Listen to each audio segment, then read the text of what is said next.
Oke, selamat pagi. Ibu. Kayaknya pada datangnya mepet-mepet nih jam 9.30 pas pada masuk. Oke. Oke, selamat pagi semua. Kita ketemu lagi di pertemuan keempat. Kemarin kita sempat nggak ada Google Meet, tapi sudah saya share materinya. Jadi kemungkinan teman-teman pasti sudah membaca ya.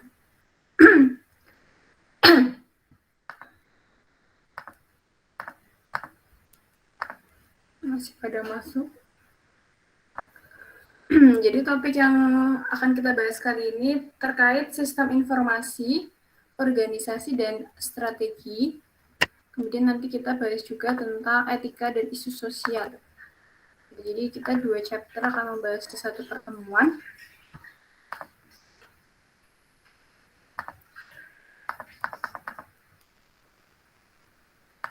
Kalau yang kita tahu, sistem informasi sudah sempat kita bahas terkait definisinya. Teman-teman juga sudah mendapatkan mata kuliah itu, yang dimana sistem informasi itu seperti suatu wadah ya, wadah yang berbasis teknologi. Kemudian untuk organisasi sendiri itu adalah suatu kumpulan yang terdiri dari anggota-anggota di dalamnya dan juga ada manajernya dan juga ada strukturnya. Jadi ada bagian-bagian tersendiri.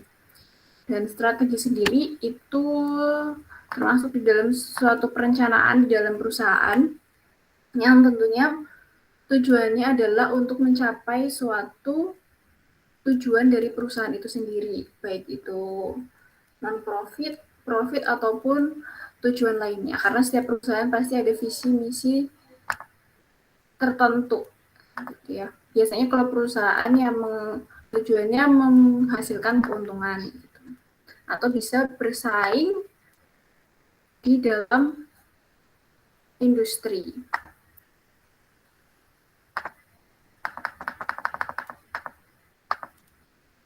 Kita langsung saja ke hubungan antara organisasi terhadap teknologi informasi. Nah, kalau kita lihat di gambar sini, itu menggambarkan hubungan antara keduanya, organisasi maupun teknologi informasi. Nah, di sini ternyata untuk hubungannya itu adalah sebagai mediasi antara keduanya, baik itu organisasi maupun informasi teknologi.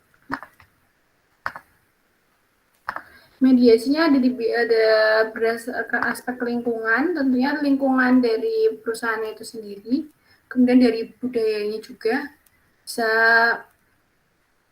mencakup budaya organisasi itu sendiri yang nanti bisa menggunakan suatu teknologi informasi dan juga di faktor struktur. Yang ketiga di faktor struktur, ini terkaitan dengan struktur dari organisasi itu sendiri, dari mulai mungkin CEO, kemudian kepala bidang maupun staf-stafnya. Jadi di sini teknologi berperan di dalam strukturnya dan juga berperan dalam proses bisnisnya. Itu pasti karena untuk melakukan proses bisnis baik itu di bagian produksi maupun sumber daya manusia dan keuangan itu biasanya memanfaatkan teknologi. Begitu juga untuk faktor yang kelima, ada faktor politik atau kekuasaan. Berarti ini kaitannya dengan pemimpin perusahaan, bisa pemilik maupun manajer. Atau mungkin investor juga bisa. Karena ini berkaitan dengan politik. Dan yang terakhir, terkait dengan keputusan manajemen, pengambilan keputusan manajemen gitu. Jadi kalau kita memanfaatkan teknologi, biasanya ini akan memudahkan dalam pengambilan keputusan karena yang namanya teknologi itu kan merangkum secara garis besar yang tadinya rinci kemudian dirangkum menjadi suatu informasi dan itu bisa dijadikan suatu pengambilan keputusan. Nah itu ini adalah hubungan antara organisasi dengan teknologi informasi. Nah kemudian untuk organisasi sendiri yang tadi saya sudah sebutkan, organisasi itu semacam kumpulan anggota-anggota dalam suatu perusahaan atau suatu kelompok. Kalau definisi secara teorinya itu adalah struktur sosial formal yang stabil yang mengambil sumber daya dari lingkungan dan memprosesnya untuk menghasilkan luaran atau output. Jadi organisasi dibentuk untuk mencapai tujuan. Tujuan itu bisa disebut output di sini.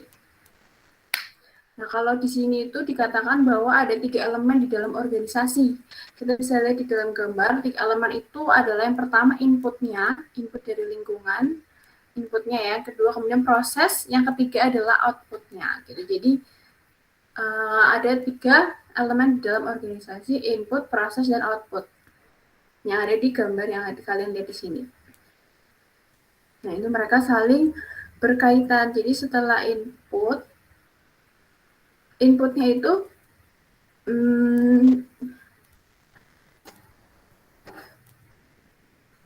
biasa input ini dilakukan oleh anggota yang ada di dalam organisasi. Kalau itu perusahaan yang memproduksi suatu produk, berarti inputnya itu bisa bahan baku, kemudian nanti akan diproses oleh karyawannya atau mungkin kapasitas-kapasitas yang ada di dalam perusahaan, kemudian nanti akan menghasilkan sebuah output. Gitu, outputnya berarti produknya sudah jadi. Itu kalau produk yang menghasilkan suatu produk. Tapi kalau misalnya perusahaan yang menghasilkan suatu jasa itu akan berbeda lagi, input, proses, dan outputnya. Kalau misalnya jasa, berarti inputnya itu barang ya, langsung barang yang nanti akan diproses untuk nantinya akan menghasilkan suatu jasa tertentu. Kalau misalnya itu jasa ekspedisi, berarti inputnya itu barang dari customer, kemudian diproses melalui proses packing, kemudian pengecekan mungkin kualitas packingnya, kemudian nanti masuk ke outputnya itu adalah jasa untuk disampaikan kepada pelanggan gitu. Gitu pokok. Ini gambaran terkait dengan organisasi. Elemen organisasi itu ada 3, input, proses, dan output. Selanjutnya, setelah kita bahas organisasi, ada yang namanya perilaku organisasi. Jadi di dalam organisasi itu akan ada suatu perilaku dalam organisasi. Kalau di sini keterangannya the behavior view of organization atau organization of behavior itu juga bisa. Tapi kalau bahasa Indonesia itu perilaku organisasi. Kalau kita lihat kata perilaku berarti kan ya semacam kegiatan-kegiatan yang ada dalam organisasi itu, kemudian perilaku setiap anggota dan manajer di dalam suatu organisasi. Nah di sini kalau kita lihat di gambar itu semacam view dari si perilaku organisasi itu sendiri. Ini bisa disebut rangkuman dari perilaku organisasi yang tadi awalnya organisasi itu menghasilkan output. Jadi sebelum adanya suatu output dari organisasi, di situ ada beberapa susunan di dalam organisasi atau aspek-aspek yang ada di dalam suatu organisasi gitu. Nah, di mana ada aspek struktur dan aspek prosesnya.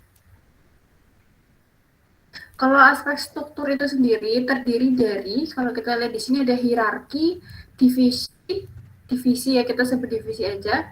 Kemudian ada prosedur atau peraturan, proses bisnis, dan budaya. Jadi ini lebih detail dari yang tadi. Kalau hierarki itu berarti ini mencakup susunan dari organisasi, karena namanya hierarki itu biasanya kita harus ingat itu bentuknya segitiga dari mulai yang paling atas itu top management, kemudian ada middle, dan yang paling bawah itu low. Itu struktur hierarki yang paling umum, karena kalau manajemen itu pasti ada pemimpinnya. Gitu. Walaupun yang mungkin ada pemimpinnya itu ada beberapa, jadi pemimpinnya itu pasti satu, kemudian nanti di bawahnya itu ada kepala-kepala setiap divisi gitu. Makanya kenapa bentuknya segitiga. Yaitu hierarki itu mencakup itu. Kemudian yang kedua, divisinya berarti mencakup bagian-bagian yang ada di dalam organisasi seperti keuangan, sumber daya manusia, operasional maupun bagian riset juga bisa. Itu masuknya ke divisi. Dan kemudian yang ketiga adalah terkait prosedur dan peraturannya, rules atau prosedur. di dalam suatu organisasi. Ini mencakup di dalam organisasi itu. Karena peraturan itu pasti penting untuk dibuat supaya lebih teratur lagi dalam melakukan suatu kegiatan atau aktivitas bisnis. Dan yang keempat itu bisnis proses. Bisnis proses itu berarti memproduksi, yang paling gampang untuk produksi dari yang tadinya belum menjadi barang, kalau jasa ya belum menjadi jasa gitu. Kayak kalau bisnis potong rambut ya berarti jasanya adalah potong rambut hasilnya. Kemudian yang terakhir itu culture atau budaya, terkait budaya organisasi. Setiap organisasi pasti ada budayanya. Budaya organisasi contohnya seperti misalnya waktu masuk kerja, pulang masuk kerja gitu, kebiasaan-kebiasaan yang ada di dalam suatu organisasi gitu.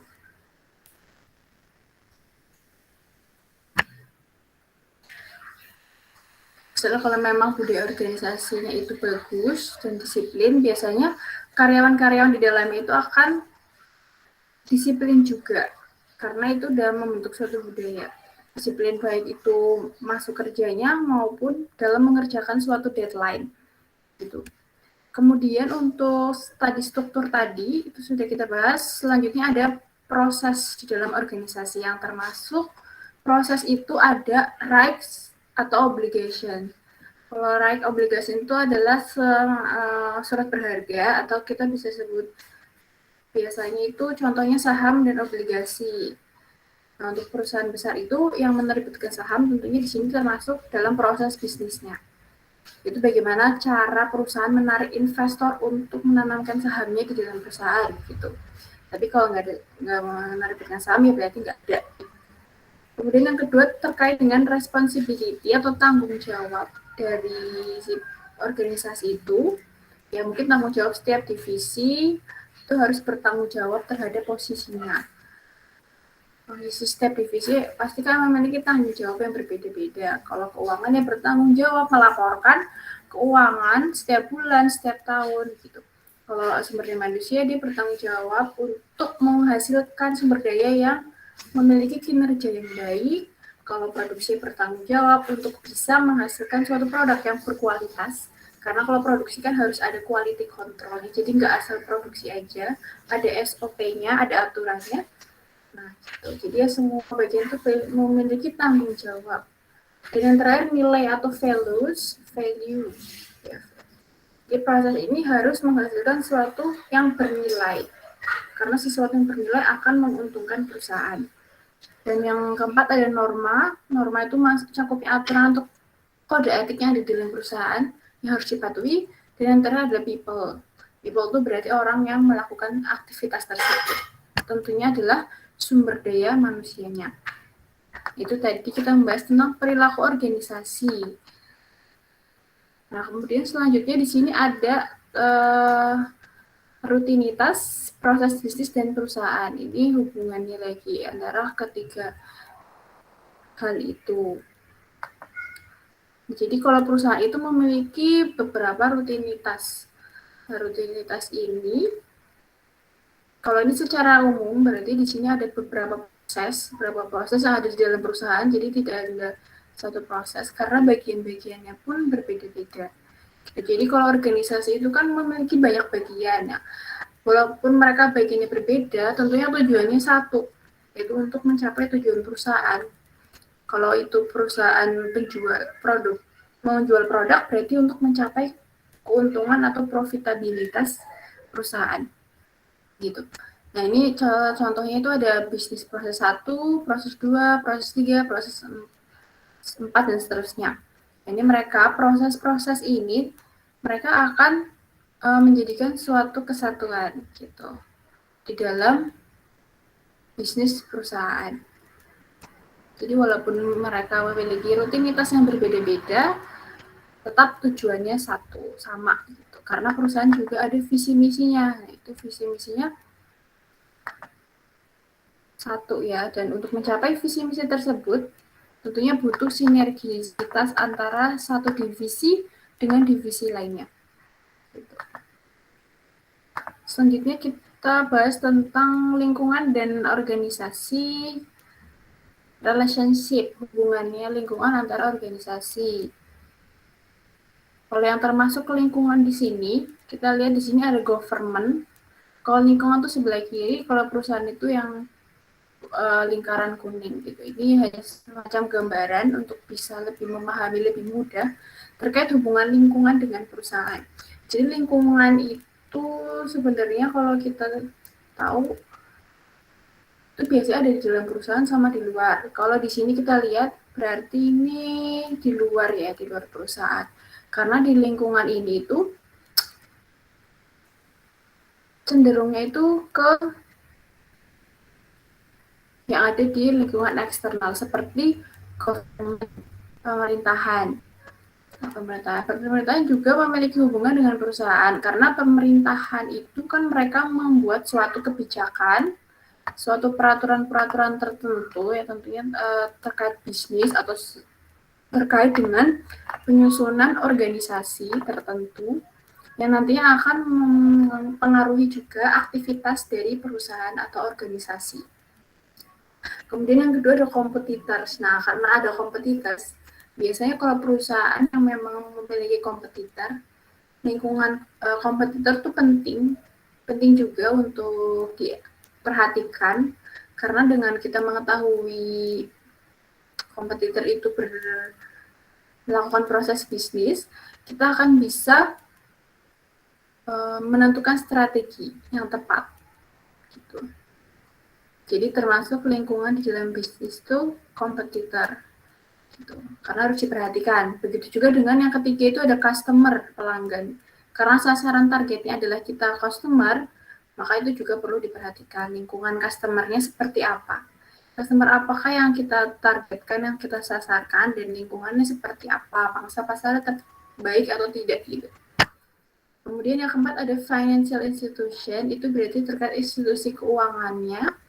Ini bisa perbankan, salah satu contohnya adalah perbankan. Karena biasanya perusahaan itu kan kalau profit berarti dia tentunya ada pengelolaan uang di dalamnya dan pencatatan laporan keuangan.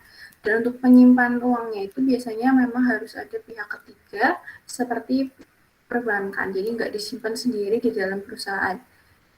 Mungkin untuk sistem penggajian ataupun untuk penyimpanan uang kas perusahaan itu biasanya pakai financial institution. Contohnya itu seperti bank. Ya. Dan yang kelima itu ada culture, budaya perusahaan. Budaya perusahaan itu atau mungkin ini karena ini eksternal bisa jadi ini budaya lingkungan di sekitar. Kalau perusahaan itu ada di lingkungan warga misalnya itu harus menyesuaikan budaya yang ada di dalam lingkungan tersebut. Budayanya apa gitu. Jadi harus beradaptasi. Dan kemudian ada pengetahuan dan teknologi. Yang terakhir, untuk yang di bagian sistem informasinya yang berhubungan dengan perusahaan. Jadi itu tadi hubungan antara lingkungan dengan perusahaan. Selanjutnya kita masuk ke dalam contoh teknologi ya. Ini adalah beberapa contoh teknologi yang biasa digunakan di dalam perusahaan. Ini tidak akan saya baca semua karena panjang sekali. Yang pertama itu teknologi microprocessor chips. Jadi ini semacam hardware-nya ya. Hardware di dalam suatu komputer yang tujuannya tentunya untuk memudahkan proses kegiatan perusahaan. Gitu. Dan ini ada juga tahun-tahunnya. Mungkin ini tahun digunakan pertama kali atau tahun dibuatnya mungkin 1971. Dan kemudian yang kedua ada personal komputer 1975. Tentunya ini tentang komputer. Ini komputernya yang digunakan untuk kegiatan bisnis. PC manufaktur. Dan ini untuk kegiatan produksi. Itu pada tahun 1975 sudah digunakan. Dan yang ketiga ada digital fotografi 1975 karena fotografi mungkin ini semacam kamera yang digunakan untuk kegiatan produksi pada tahun 1975. Dan yang keempat itu ada World Wide Web, itu yang masih sekarang kita gunakan itu website ya, triple W kalau kita sering sebutkan triple W itu tahun 89 sudah digunakan itu untuk menyimpan file, global database of digital file and page installation available. Jadi intinya untuk mengakses sesuatu lah di situ. Dan yang kelima itu Internet Music Video TV Service itu dimulai pada tahun 98. Ini 98 udah pada lahir apa belum ini 98? Tahun 98 itu baru pertama digunakan video, televisi, internet. Kemudian yang ke-6 itu ada PageRange algorithm. Algoritma ya ini biasa dipelajari untuk yang ahli di bidang IT. Dan untuk membuat suatu sistem harus menggunakan algoritma.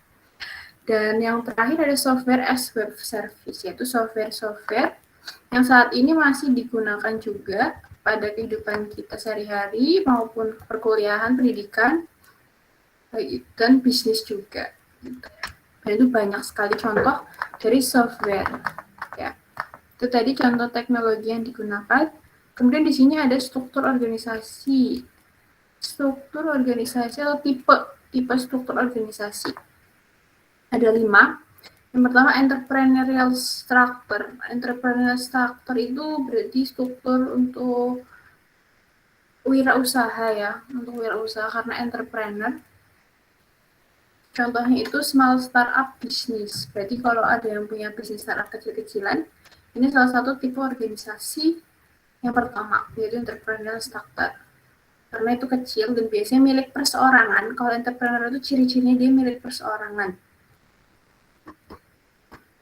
Dan yang kedua itu machine brasserie. Ini sebuah mesin ya, mesin.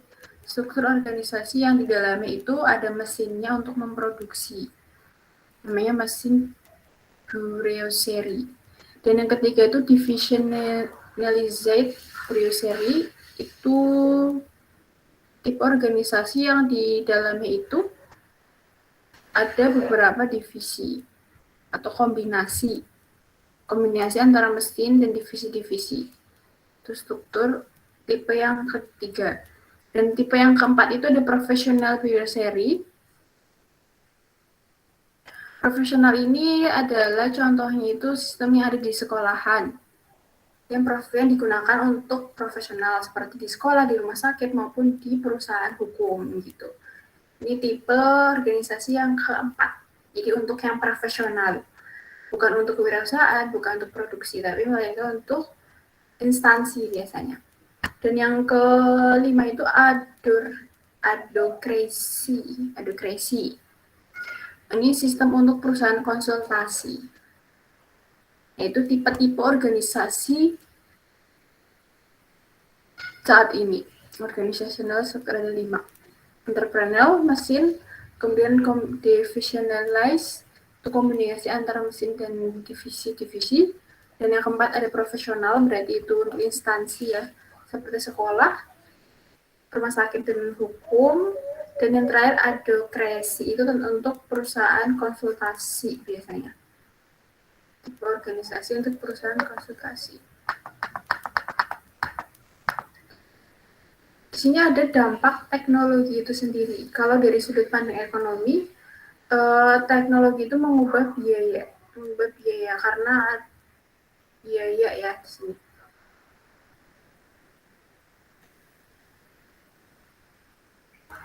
Karena teknologi bisa merubah tenaga kerja. Mungkin posisi tenaga kerja atau jumlah tenaga kerja. Kalau misalnya yang biasanya tenaga kerjanya banyak, tanpa teknologi, dengan teknologi bisa memangkas tenaga kerja yang ada di dalam suatu perusahaan.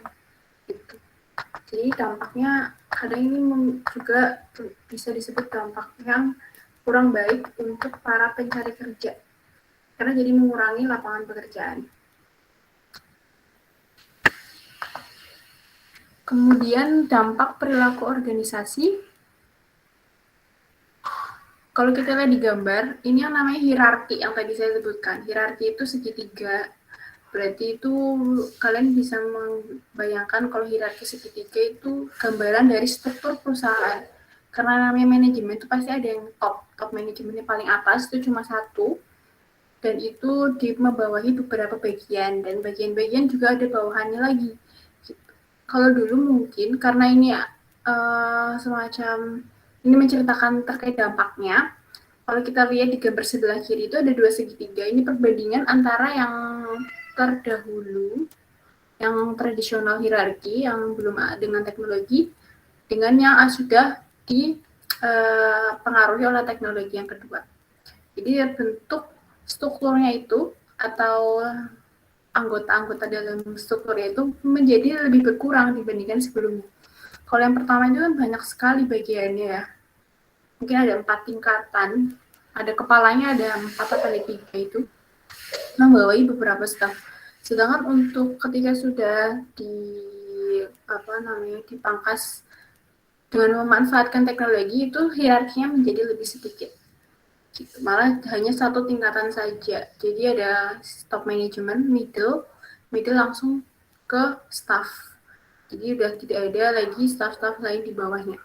Jadi lebih membuat sedikit anggota kelompok organisasi. Mungkin ini yang dikatakan sebagai efisiensi juga, karena biayanya pun akan berkurang, biaya operasional perusahaan.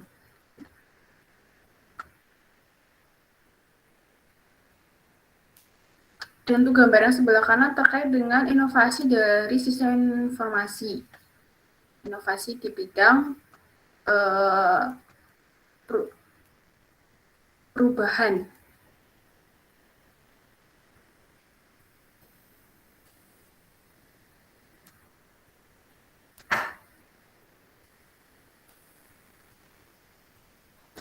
Karena sistem informasi merubah struktur people dan arrangement. Jadi ada people, orang-orang di dalamnya, kemudian ada tugas-tugas di dalamnya, dan juga ada struktur organisasi.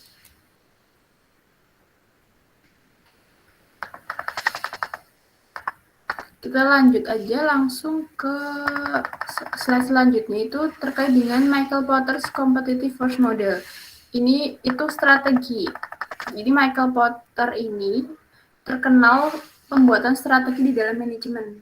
Mungkin nanti akan kalian temukan di beberapa mata kuliah di manajemen pemasaran ataupun operasional terkait dengan Michael Porter gitu ya. Dia itu memang ahli di bidang strategi manajemen. Dan di sini salah satu contoh model yang dibuatkan oleh Michael Porter tentang competitive force model, berarti tentang menentukan strategi untuk bisa bersaing karena kompetitif. Ini strategi menurut si Porter ada 4 yang nilai model untuk membentuk suatu strategi. Karena tadi bahas tentang sistem informasi, organisasi, dan strategi. Untuk strateginya itu kita berpacu pada si Michael Porter ini. Ada 4. Yang pertama ini market entrance, yang kedua substitusi produk, yang ketiga customer dan supplier.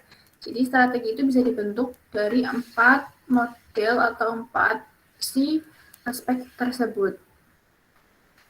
Kalau new market entrance itu berarti terkait pasarnya, Pak. Pasar itu seperti apa?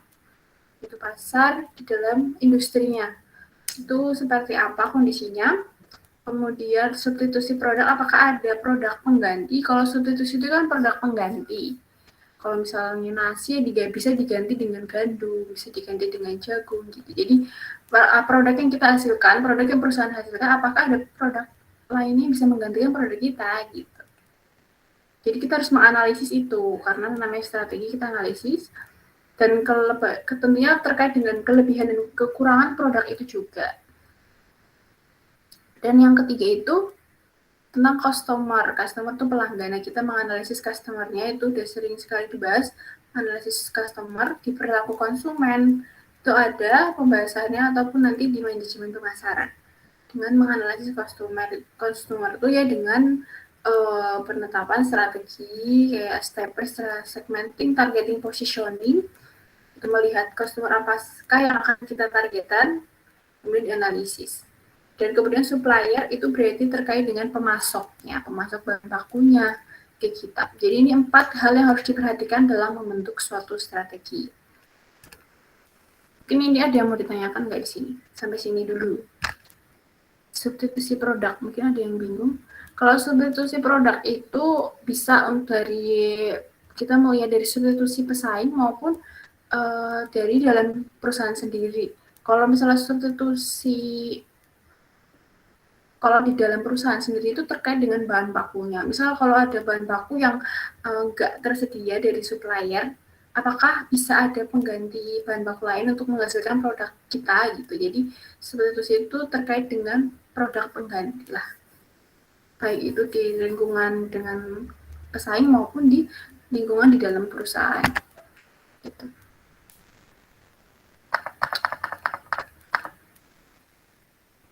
Ini contoh dari strategi sistem informasi yang diterapkan oleh salah satu supermarket di luar negeri, namanya Walmart. Supermarket and large retail stores such as Walmart use sales data capture at the checkout counter to determine which item have sold and need to be recorded. Jadi dia menggunakan sales data capture. Jadi sistem teknologi yang bisa merangkum penjualan data di supermarket tersebut. Gitu. Jadi supaya dia bisa mengkontrol stok barangnya dan bisa langsung disinkronisasikan dengan supplier. Jadi nggak akan kehabisan produk. Kemudian di sini ada strategi dalam sistem informasi. Tadi kita bahas tentang strategi dasarnya dari MacArthur ada 4. Nah, di sini ada strategi sistem informasi yang basic for basic competitive strategy. Ada low cost leadership, ada 4 di sini ada 4 strategi. Low cost leadership, product differentiation, focus on market niche, dan customer and supplier intimacy. Kalau low cost leadership berarti, jadi ini tuh yang basic for competitive strategy ini, itu kalau ada mata kuliah sama manajemen strategi itu akan sama, itu nanti sama strategi ada 4 strategi itu biasanya sering disebutkan dan teman-teman juga harus paham betul tentang artinya. Dan kalau sering lihat, sering dengar kata-kata strategi tersebut biasanya udah langsung paham. Kalau low cost leadership, ini harus dipahami betul-betul ya. Low cost leadership, kalau kita lihat bahasanya low cost berarti adalah strategi yang fokus kepada apa? Ada yang bisa ini nggak kira-kira? Ya mungkin kalau males pendanaan. Fokus ke pendanaannya kayak gimana? Kalau kita lihat low cost leadership. Nah, betul. Pinter. Jadi low cost leadership itu fokusnya ke ke biaya yang murah. Jadi produknya itu murah. Nah, ini salah satu strategi yang pertama yang paling familiar lah ya. Cuma bahasanya aja low cost leadership. Kelihatan susah, tapi aslinya ini salah satu strategi yang familiar itu low cost leadership tentang produknya itu akan dijual murah. Kayak misal kalau di Cirebon itu kan banyak sekali retail ya. Retail ada Super Indo, ada Jogja, kemudian ada Alfamart, Indomaret. Nah, itu biasanya setiap retail itu memiliki keunggulan sendiri-sendiri. Mereka sebenarnya sama-sama menjual produk, sama-sama menjual kebutuhan pokok, kebutuhan tambahan gitu. Tapi kenapa mereka masih selalu terlihat ramai gitu? Biasanya ada keunggulan tersendiri di dalam retail tersebut. Kayak misal kalau ada lagi Asia atau Surya atau Serba. Nah, kalau Surya Asia itu kan terkenalnya itu mungkin low cost leadership yang murah-murah terkenalnya. Berbeda jika kita belinya itu di Jogja Junction. Ya, Jogja Junction itu kan lebih yang menengah ke atas. Atau mungkin Alfamart, Indomaret. Karena Alfamart, Indomaret sebenarnya itu segmennya itu buat yang lagi berpergian jauh gitu. Jadi makanya kenapa harganya mahal-mahal. Jadi kalau misalnya kita mau beli produk-produk kebutuhan sehari-hari itu memang bagusnya ya di yang low cost leadership kayak misal Asia atau Serba atau mungkin Surya karena kan sebenarnya produknya sama. Gitu. Tapi biasanya kalau memang mereka itu menerapkan strategi low cost, ada hal-hal yang membuat ada yang menjadi kelemahan juga. Kayak misal bagian dari kualitas produknya sendiri gitu. Apakah benar-benar yang low cost itu menjadi berkualitas? Nah, itu biasanya menjadi suatu kelemahan. Karena kan ada juga istilah harga membawa rupa. Tapi ini bisa dijadikan suatu strategi. Kemudian yang kedua itu product differentiation. Jadi product differentiation ini sering sekali juga dibahas. Product differentiation apa? Produknya yang berbeda.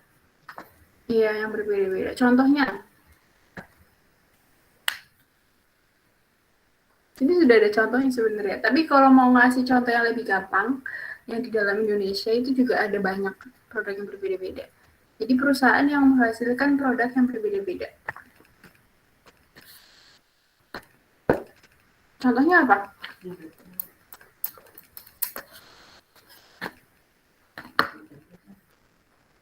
Product differentiation.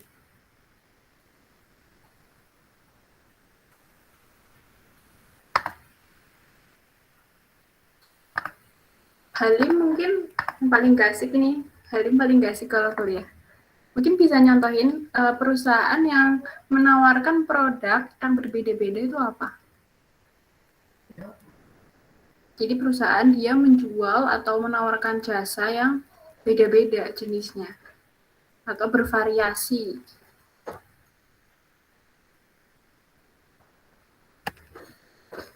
Di sini juga sudah ada contohnya. Kalau di luar negeri ada Uber, Nike, dan Apple. Tapi Uber sekarang nggak tahu masih ada apa enggak. Kalau di Indonesia itu ya kemarin pernah kita sounding terkait Indofood, itu banyak juga produknya. Ada Indomie, ada saus ya, saus, ada kecap juga, ada bumbu dapur. Nah itu masuknya ke produk diferensiasi. Dia menawarkan produk yang berbeda-beda atau yang bervariasi. Unilever, P&G maupun produk brand-brand lain itu banyak. Ini strategi yang kedua. Strategi yang kedua. Kemudian yang ketiga itu fokus on market niche atau market nicher. Itu biasanya apa ini ya? Use information system to enable focus strategy on a single market niche. Berarti ini fokusnya ke satu keunggulan. Karena di sini ada fokus on single market niche atau specialize, berarti ini hanya dia fokus kepada keunggulan yang dimiliki gitu, ke satu pasar aja, ke satu pasar, jadi nggak yang meluas tapi lebih mengkerucut. Contohnya apa ya? Contohnya kalau perusahaan kalau misal dia itu contohnya di bidang pengiriman barang gitu, jadi dia fokusnya untuk yang pengiriman barang aja, jadi dia tidak menghasilkan produk yang bervariasi. Jadi ini lawannya dari si produk diferensiasi. Dan yang keempat itu customer and supplier intimacy. Intimacy itu berarti hubungannya itu erat. Jadi mempererat hubungan antara customer dan supplier. Itu. Contohnya di sini itu ada si Toyota dengan Amazon. Amazon itu kan perusahaan yang terkenal ya, yang terkenal di luar negeri, perusahaan besar yang kalau dulu itu terkenalnya jualan buku, tapi sekarang itu udah sebagai ekspedisi juga, jadi perusahaan besar yang menyediakan produk-produk yang ada di yang besar, produknya banyak lah, bermacam-macam. Kayak kalau di sini kan cuma ada Shopee, Tokopedia, tapi kalau Amazon tuh lebih besar lagi, karena dia bekerja samanya dengan perusahaan-perusahaan besar juga seperti Toyota. Jadi Toyota dan Amazon itu bekerja sama. Jadi suatu strategi antara customer dan supplier.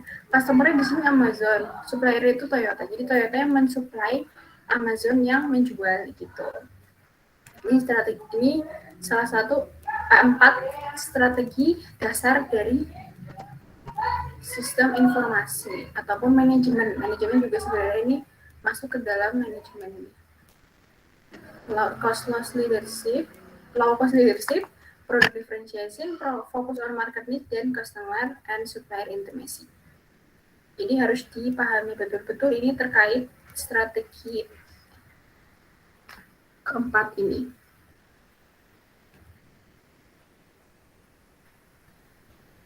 Kalau yang di bawahnya lagi, tabel yang lainnya ini terkait dengan competitive advantage-nya atau keunggulan kompetitifnya. Contoh dari keunggulan kompetitif. Kalau keunggulan kompetitif itu hal sesuatu yang diunggulkan ya, sesuatu yang ditonjolkan perusahaan untuk bisa bersaing. Ini contohnya sih perusahaan-perusahaan luar negeri. Berarti kalau Amazon tuh ada one click shopping.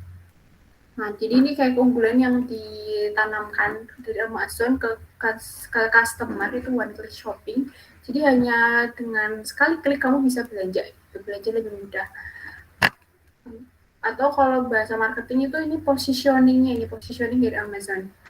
Dan yang kedua itu online musik seperti iPod, dan iTunes. Ini kalau pengguna iPhone sih paham ini terkait ini.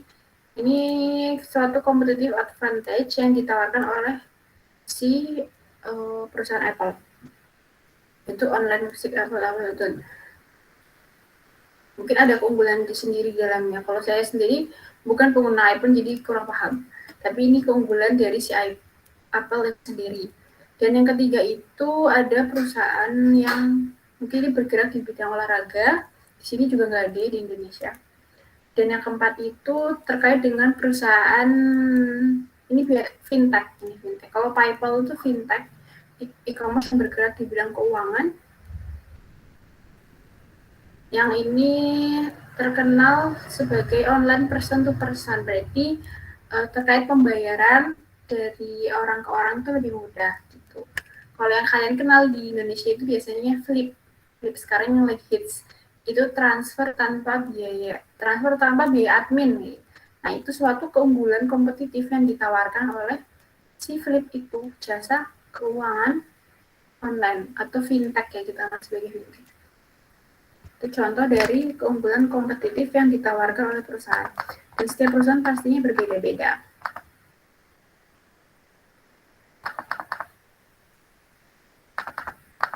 Lanjut ke dampak internet dalam competitive advantage. Dampak internet. Internet ternyata ada dampaknya juga. Tapi ini dampak negatif atau positif. Kita baca dulu. Terkait yang pertama itu ada kompetitif sebagai substitusi produk or service.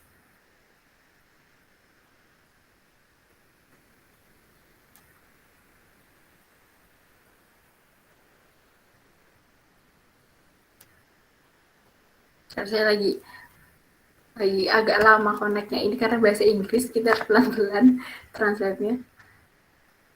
Oke, jadi ini hubungan atau dampak. Kalau yang sebelah kiri itu tentang kelebihannya, sebelah kanan itu tentang dampaknya, dampak dari internet sendiri. Berarti ini yang sebelah kiri itu keunggulannya ya, keunggulannya. Dan sebelah kanan itu dampak dari penggunaan internet terhadap keunggulan tersebut. Yang pertama ada substitusi, berarti tadi terkait apakah produk atau jasanya itu ada penggantinya atau tidak. Sedangkan yang kedua itu customer bargaining power, itu berarti dia memberdayakan customer bargaining. Saya bargaining itu kayaknya bukan memberdayakan, bernegosiasi. Supplier bargaining power berarti bernegosiasi dengan kekuatan bernegosiasi dengan pelanggan. Yang kedua, yang ketiga itu kekuatan bernegosiasi dengan supplier. Yang keempat itu adalah ancaman untuk pendatang baru, new entrants. Dan yang terakhir, positioning and rivalry among existing competitor. Jadi terkait dengan berkompetisi di industri yang sama. Ini kelima keunggulan dan dampaknya. Dampaknya bisa dibaca sendiri lah di sebelah sini. Ini sebenarnya gampang kalau kalian ditranslate aja. Enables new substitutes to emerge with new approach to meeting needs and performance function. Jadi berarti internet itu akan mempermudah mempermudah mencari pendekatan untuk terkait dengan substitusi produk or service, jadi mempermudah aksesnya. Ya, kemudian kalau bernegosiasi dengan pelanggan tentunya bisa mempermudah negosiasinya internet kan. Bisa diskusi mungkin dari telepon atau mungkin forum-forum online. Begitu juga dengan supplier juga, kita bisa mudah berdiskusi dengan supplier dengan internet ya, baik itu melalui WhatsApp atau workplace lainnya. Selain WhatsApp kan mungkin ada workplace khusus untuk supplier dan si pihak perusahaan. Ya begitu juga dengan ancaman pendatang baru, kita bisa melihat atau menganalisis melalui internet. Dan yang terakhir itu untuk positioning dan rivalry among existing competitor, kita bisa melihat pasar dari kompetitor, terus grafik-grafik dari kompetitor itu sendiri, grafik-grafik penjualan mungkin, kalian increasing the number of competitor atau mungkin jumlah kompetitor berapa itu melalui si internet itu tadi. Gitu. Slide yang terakhir itu bahas tentang rantai nilai. Ini masuknya masih ke dalam strategi. Karena strategi sebenarnya kalau kita membahas strategi itu sebenarnya bervariasi macam-macam, banyak sekali referensi.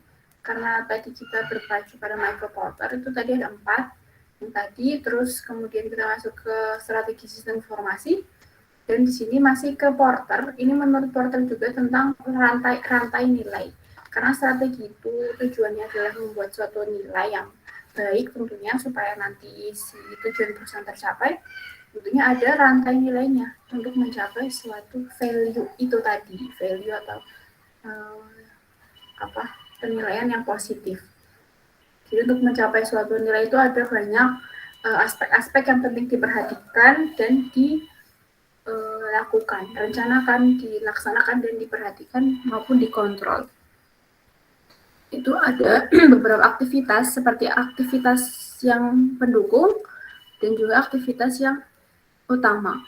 Jadi sebelum mencapai suatu nilai itu tentunya ada sebuah aktivitas pendukung dan aktivitas utama. Kalau aktivitas pendukung ini ada 4 nih yang di paling atas tadi, ada administrasi, kemudian ada sumber daya manusia, teknologi, dan sistemnya, procurement, sistem komputernya gitu. Jadi ada 4 yang pendukung tadi. Jadi untuk teknologi itu masuknya sebenarnya ke dalam support activity yang ini, yang atas. Sedangkan untuk support activity tentunya akan mendukung kegiatan utama atau yang disebut primary activities. Kegiatan utama ada 5 di sini. Ada inbound logistik, berarti terkait dengan logistik produknya, bahan penyimpanan, terkait bahan penyimpanannya. Kemudian operationnya itu terkait memproduksinya. Dan yang ketiga itu terkait marketing, pemasaran produk tersebut. Kemudian yang keempat ada service, pelayanannya, biasanya pelayanan pasca pembelian. Dan yang terakhir adalah outbound logistik. Ini di sini terkait scheduling pengiriman, outbound logistik. Logistik itu kan barang ya, barang. Itu biasanya terkait dengan bahan baku. Kalau outbound berarti pengiriman bahan bakunya, kalau inbound berarti penyediaan bahan bakunya. Kalau outbound berarti bukan bahan baku lagi, udah barang jadi. Kalau yang di sini inbound berarti yang masih bahan baku.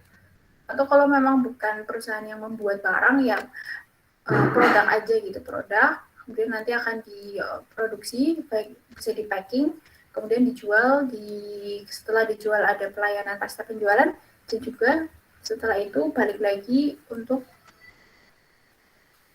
dan juga setelah pelayanan bisa langsung pengiriman ke pelanggannya. Memang agak susah mendeskripsikan atau mensinkronkan gambar-gambarnya, tapi kalau saya kira teman-teman juga pasti paham melihat gambar ini, karena ini kan mempermudah kita memahami terkait rantai nilai atau terkait sesuatu yang akan kita gambarkan itu akan mudah kita deskripsikan jika melihat gambar. Begitu juga yang sebelah kanan ini ada contoh si website value. Nah ini bahasa-bahasa sistem informasi kaitannya dengan si manajemen sama aja sebenarnya, ada supplier, ada customer, ada strategi, ada indirect supplier gitu. Sama aja sih sebenarnya.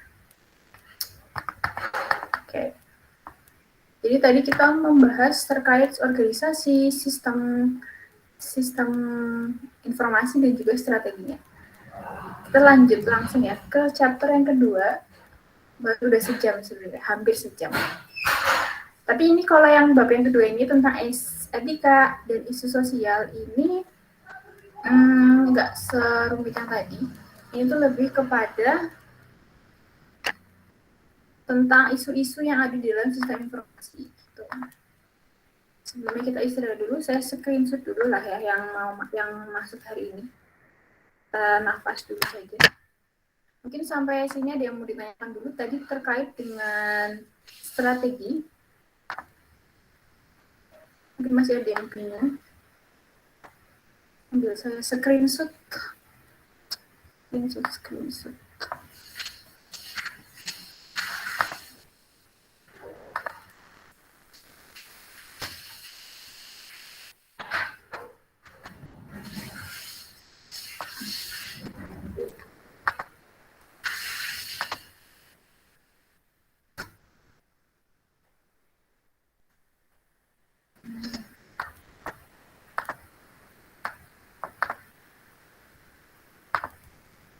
Nah, ini juga bisa dibaca dulu untuk pengertian etika. Kita tahu lah etika itu apa. Etika itu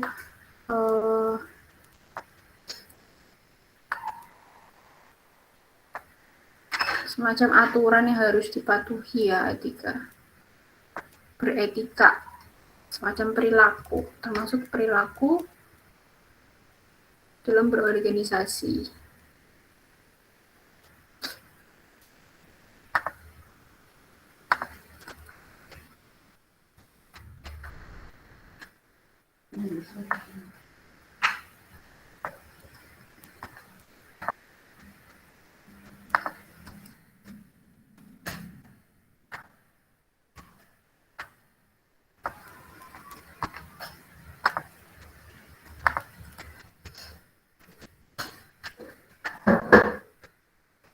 Ini prinsip yang mengacu benar atau salah sebuah individu bertindak sebagai agen moral bebas gunakan untuk membuat pilihan untuk memandu perilaku mereka.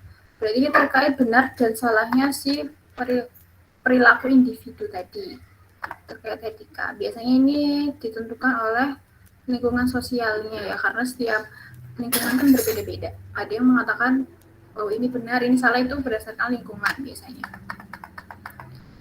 Sedangkan isu etika dalam sistem informasi ini diberi urgensi baru oleh munculnya internet dan e-commerce. Jadi terkait dengan isu-isu yang ada di dalam sistem informasi, yaitu berkaitannya dengan internet dan e-commerce.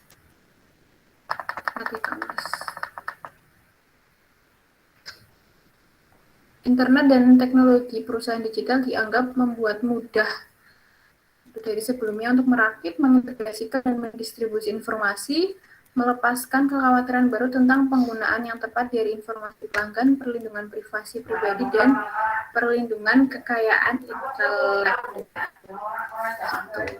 Jadi di sini itu terkait dengan isu yang ada di dalam atau lingkungan isu yang ada berkaitan dengan internet dan e-commerce.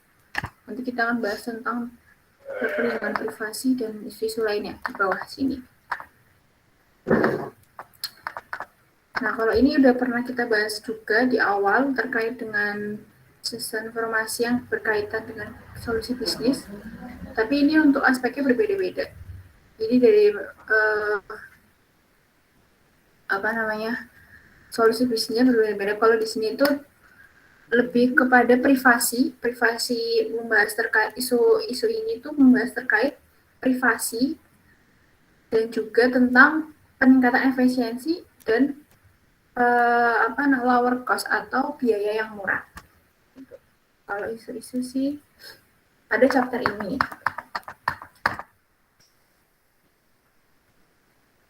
Dalam bab ini membahas juga terkait dengan hubungan antara etika, sosial, dan politik isu di dalam informasi society atau lingkungan informasi.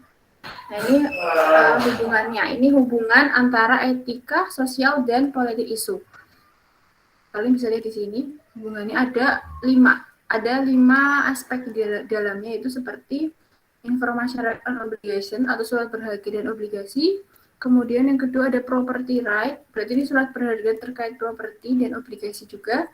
Yang ketiga ada quality system, quality of life, dan accountability dan control. Jadi terkait kualitas. Gitu.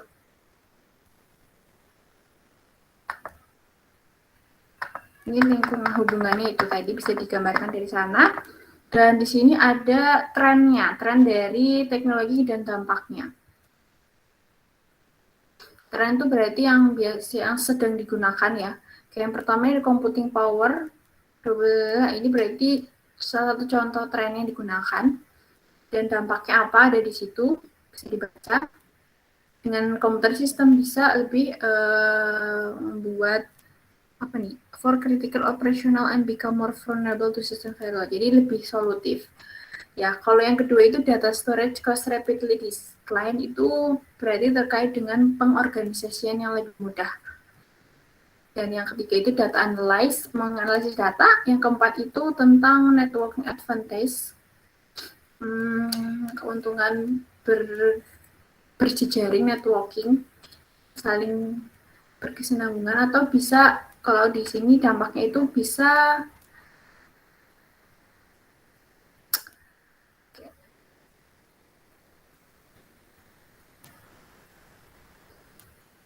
dampaknya itu the cost of moving data and making it accessible from anywhere else. Berarti bisa diakses di mana saja, mempermudah akses.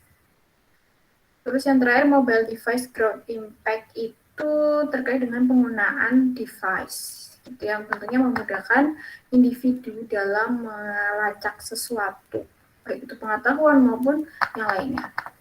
Nah, ini salah satu contohnya ada credit card. Credit card itu bisa membuat sebuah informasi personal yang menyediakan market research, kemudian bisa telemarketer untuk ke fungsi telemarketer atau untuk marketing, dan untuk bisa digunakan email perusahaan. Jadi dengan dengan pelanggan memiliki kredit kartu, biasanya perusahaan bisa melacak data-data si pelanggan. Sederhananya seperti itu, baik itu dari namanya, kemudian dari cara dia, dari pemakaiannya, gitu. Dia bisa dijadikan sebagai kegiatan telemarketing. Biasanya kalau punya ATM, itu ada beberapa perbankan yang melihat riwayat transaksinya dan kemudian dijadikan sebagai dasar untuk telemarketing, ditelepon, ditawarkan untuk jasa-jasa lain seperti asuransi atau apa itu. Jadi ini salah satu bentuk teknologi atau dampaknya. Juga kita punya credit card atau ATM. Nah, kemudian di sini ada analisis etika. Jadi analisis etika yang baik ada beberapa di sini, yaitu mengidentifikasikan dan menggambarkan fakta yang jelas.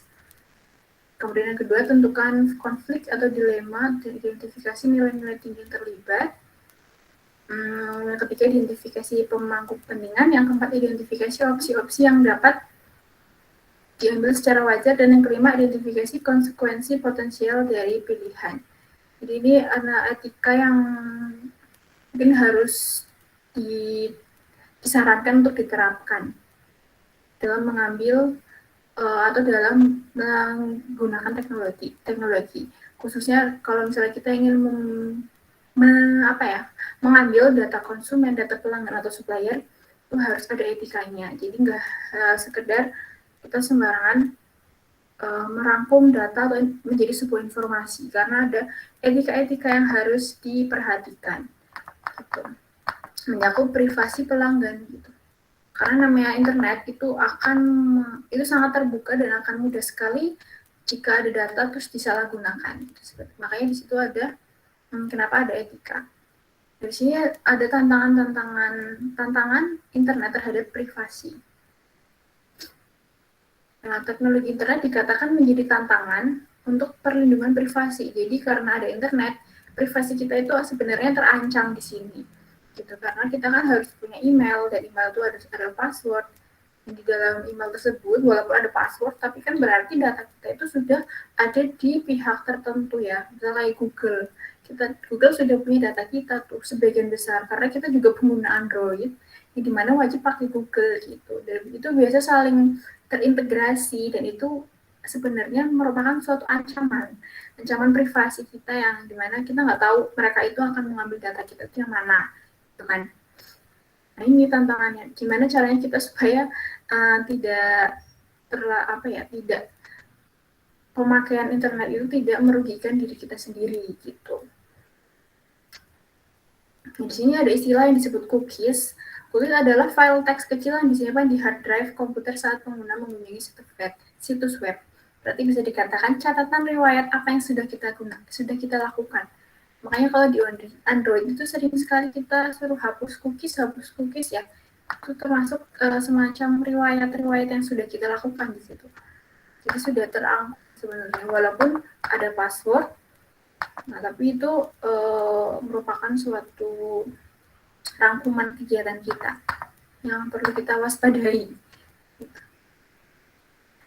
Tapi walaupun seperti itu, kita juga sangat enjoy dengan penggunaan internet, penggunaan teknologi, karena kita akan lebih mudah mempekerjakan sesuatu, ya, bisa disambi-sambi, kayak kita lihat di gambar, itu ada ibu-ibu gendong bayi sambil kerja. Nah, berarti dengan teknologi itu berarti bermanfaat juga untuk kehidupan kita. Kita bisa mempermudah pekerjaan kita, yang mana kita juga punya kewajiban, misal kalau ibu rumah tangga memiliki kewajiban mengurus bayinya, tapi dia juga bisa menyelesaikan pekerjaannya dengan teknologi gitu. Jadi nggak harus ke kantor, contohnya kayak gitu.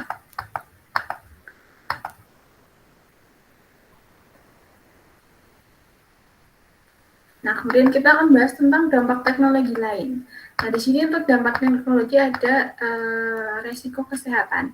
Nah, ini resiko kesehatan yang sudah melewati beberapa penelitian, karena di buku itu di sini ada tulisannya beberapa survei atau penelitian ya terkait dengan resiko kesehatan penggunaan internet atau teknologi. Yaitu ada repetitive stress injury atau RSI.